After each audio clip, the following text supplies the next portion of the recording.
Now I get the pleasure of bringing in my top guest, and I was so thrilled to have him call in because I think Brent Musburger is the most interesting man in the world, and wanted to have him on, just basically tell him to park his way on the phone and talk to us about all things Brent. Hi, Brent. How are you? Hi, Suzy. Suzy, I need some winners. I need some winners on Friday. I had a dark Thursday. You know what I mean? How are you, Suzy? Tell me that you didn't take Princeton and Furman. Come on, Brent. Listen, I did. I had Furman. That was my lone. No, Did you really? I had Northwestern. I had the alma mater. But don't ask me about anybody after that. Are you kidding me? I would like to know. Tigers. Yeah, Princeton Tigers. Holy Toledo. I want to know who's the one guy in the world who has their bracket not blown up by now. There's got to be somebody out there. Yeah, somebody who flips coins. That's right. Or uses their pet dog. You know, somebody like that might still be alive. But it was it's always wonderful to have March Madness, and everybody enjoys it so much. I was very, very hopeful that stockbrokers are some of the biggest gamblers in the world. Those people who work back on Wall Street, and I was so hopeful that they would take their eye off the bank stocks and forget about it for 48 hours and just bet basketball. But apparently, when I get up this morning in the Pacific time zone here in Las Vegas, they have not. Bank stocks are cruising downward.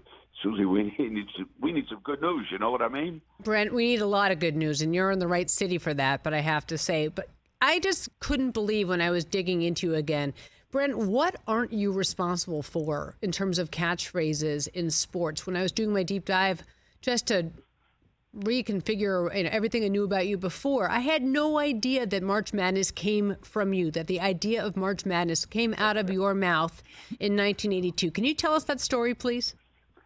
Well, actually, we have to give full credit. I'll tell you a cute anecdote about the story and how March Madness came to be. First of all, the first time it was used, to the best of the NCAA and the network's knowledge, was CBS took March Madness away from NBC. We outbid them for the tournament. NBC had regionalized it for several years. The executive, who deserves a lot of credit, is no longer with CBS. His name is Kevin O'Malley, a young man who went to Boston College, loved college basketball. And he was at a bar, a saloon, one evening in New York, and we were watching a Notre Dame game against BYU, of all things. Danny Ainge was playing very well. And he looked over at me and he said, "We're going to bid for this, and we're going to get the tournament for next year," which CBS did. They had enough money to do it. And we did all the games on a regional basis. In other words, the local television stations carried the game that was relevant to their particular area. I was the host. I was not the play-by-play man when CBS got. Gary Bender was the original play-by-play man for CBS. But I had a board physically where I actually put names of the teams up and everything, and it was a late one Thursday evening after the opening games, and I said, we had a couple of big upsets late that night out of the West Coast, and I said, folks, this is madness. This is March Madness. Now, where it came from, I didn't just pull it out of thin air, but when I was a newspaper man and a broadcaster back in Chicago, back when I started, there was a car dealer who was always close to the state high school basketball tournament in the state of Illinois. It was a big, big deal. In fact, the state high school basketball tournament at that time in Indiana and Illinois was actually bigger than the college tournament. And he referred to it in an ad that ran in our paper, the Chicago's American, as March Madness. And he would print the games. But then, of course, underneath he would have, his car sales for March. That was all part of March Madness. And that stuck with me when I went to the network. Well, they wanted to copyright it. The NCAA wanted to copyright it.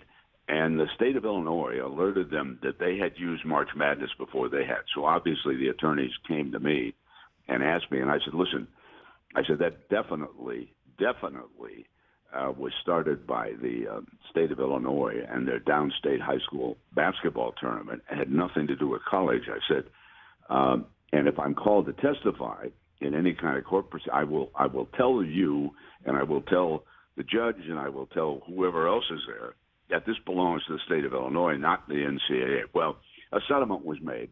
The NCAA didn't argue with what I told them because it was the truth. And they paid the state of Illinois. I have no idea what the sum was. And now the NCAA does own, they have the copyright to March Madness. But that's how it began, and it stems from the Illinois State High School basketball tournament and a car dealer in Chicago. And I just Suzy, it was accidental. It wasn't something I wasn't thinking about, but we had a couple of big upsets late that night. I was at the board, and so I called it March Madness, and obviously it stuck, and it's a great description. The NCAA at one time actually considered moving the tournament to April, and the fact that March Madness became a copyright, and so many people refer to it, has impacted the NCAA to keep it where it is in March. But if that had not been copyrighted, believe me, they would have moved the tournament into April. March is a little bit tricky for them to gear back up after the Super Bowl and everything, and they thought they could grow college basketball better if they delayed the tournament. But because it's known far and wide and forevermore as March Madness, they will play the tournament in March, with the championship game being in the early stages of April. And that's the story. Brent Musburger here on the Rich Eisen Show. I could hear you basically tell the story of nothing just because your gift of gab is so extraordinary. What's your favorite March Madness story? There are so many. Back in the 80s, I will tell you one. In fact, somebody asked me about it yesterday. I was making my way through one of the casinos and talking to people. And so Villanova was set to play Georgetown in the championship. And the championship was in a small building for, the championship game. Today, of course, they're played in the big football stadiums and everything, so they pack more people in. But this one was played at the University of Kentucky down in Lexington. And in that tournament, we had three. In fact, the last time they had three teams in one conference. The Big East had three teams, Villanova and Georgetown being two of them, and they advanced. I believe the other two teams might have been St. John's and Memphis, but I don't remember. Anyway, I know what the championship game was Villanova and Georgetown. John Thompson was coaching Georgetown. Raleigh Massimino was coaching Villanova. By this time, I'm now doing the play-by-play. I'm not the host. John Thompson was somewhat difficult to deal with. A very decent human being, did a great job at Georgetown, but didn't like the media probing around what he was doing in practice, etc. So he kept the Hoyas in Louisville, which leads to part of this story later. But Villanova stayed in Lexington, and Raleigh Massimino was at practice on Sunday.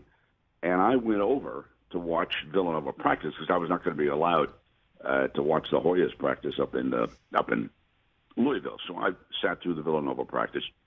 They had played Georgetown twice during the regular season. They had taken them to overtime once before losing. They had lost both times. And Raleigh was there after practice, and I went over to him, and I believe my question was something like, Raleigh, what in the world are you going to do to stop Patrick Ewing and this talented Hoya team this time? And he kind of looked at me with this weird look, and he said, you don't think we can win this game, do you? And I said, Raleigh, you're up to a 12-point underdog in some places. I said, you got your hands full. He said, let me tell you, Musburger. He said, I like that sport coat you're wearing. I'll bet you that sport coat that we win this game. I said, Coach, what do I get if you lose it? And we laughed. And he said, I'll take you out to dinner in Philadelphia. I said, okay, Raleigh. Game on.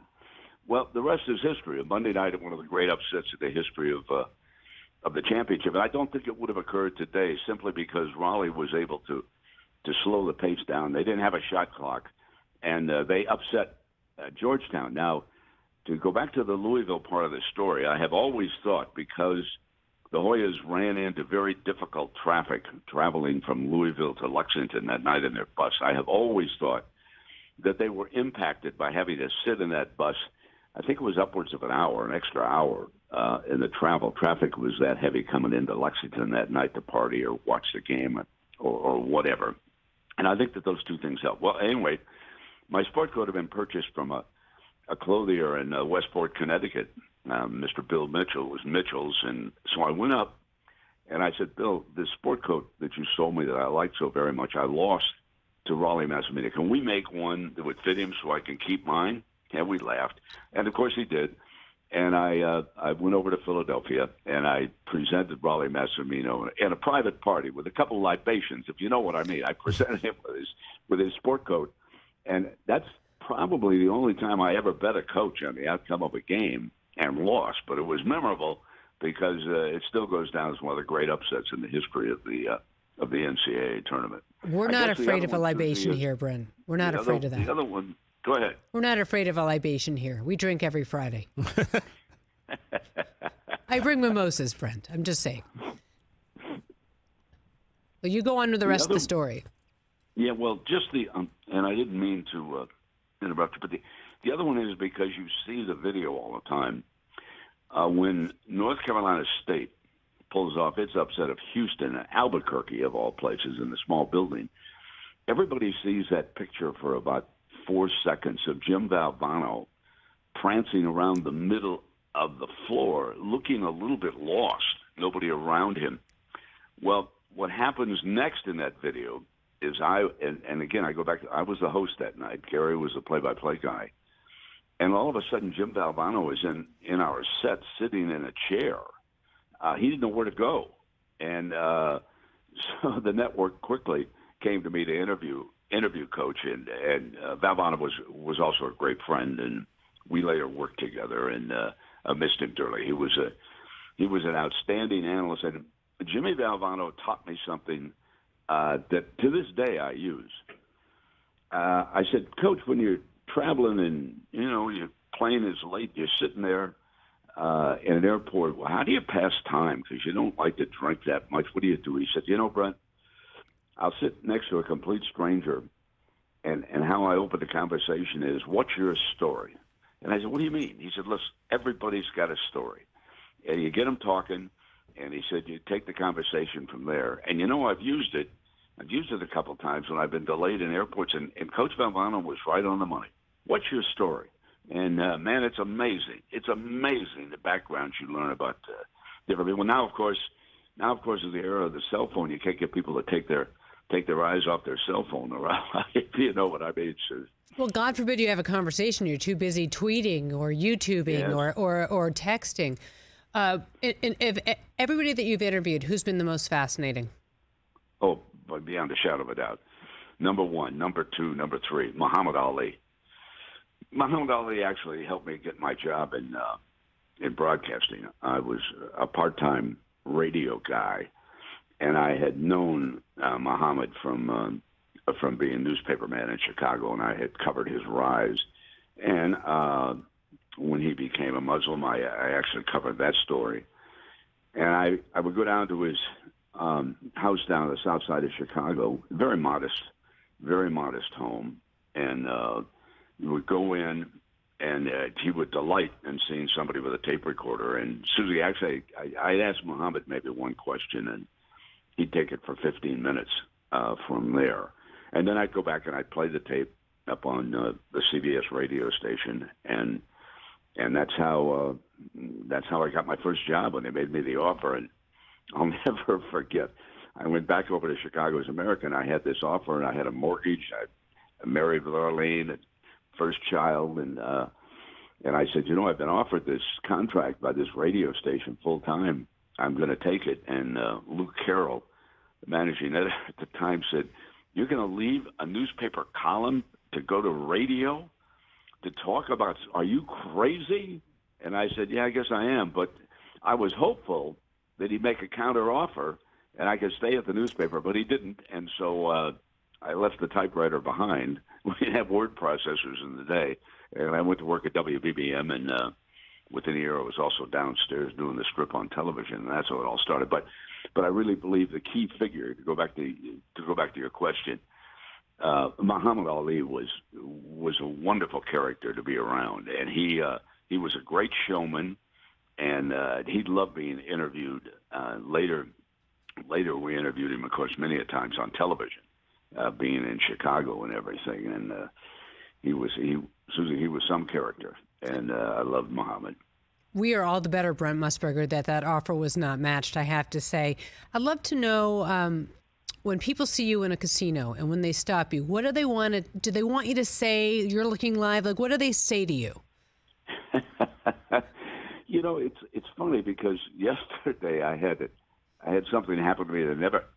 VSiN, the company that my nephew started, Vegas Stats and Information Network, which is a gambling network on sports, which we started just before the Supreme Court legalized it in New Jersey, and then the United States took it from there. But we had to put out a T-shirt when my guys in the desert, of course, was my first show, and the way I closed it and opened it is, cash some tickets, folks, because cashing tickets is what it's all about. And they put out a T-shirt back in that day. I don't know, what are we, 7 years old now, and it's got a likeness of my face, and it's on the front of it. Cashing tickets is what it's all about. And so help me. I was going through the Red Rock, which is close to my home, Stations Casino here in Las Vegas, and a man walked, and I did a double take, and he had the T-shirt on, and he recognized me immediately. And I started laughing, and he started laughing. And the first thing that they always say is, "Can I take your picture? Can I have a picture with you?" And yeah, of course, in this era of cell phones, and of course I did. And then probably the second question after the picture is, "Who do you like today? Who do you like?" Suddenly I become the oracle, and I try not. I try not to because, listen, I'm no better than anybody else, and I know how difficult those numbers are. I'll give them whatever I think might be a safe bet for them to take. But it's normally, Suzy, when you make your way, the picture is number one. They want that, or they might say, "You are looking live," and they might start that way, and it's always a conversation, and I always stop because we wouldn't be anything, any of us, in this business without the audience, and it's been so great being part of it, and I actually like talking to the people who are over there having a great time, and there's no scene in the casino. Anybody who likes sports at all, especially college basketball, should make their way to Vegas one time for the opening weekend, the Thursday, Friday. Those are the days to just be in a sports book and soak up the energy and the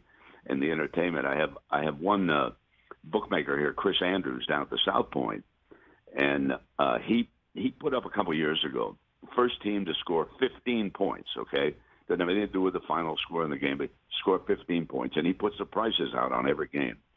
And I just love to go down to the South Point on Thursday or Friday and just watch the crowd go crazy when one team hits 12 and the other team's stuck on 8.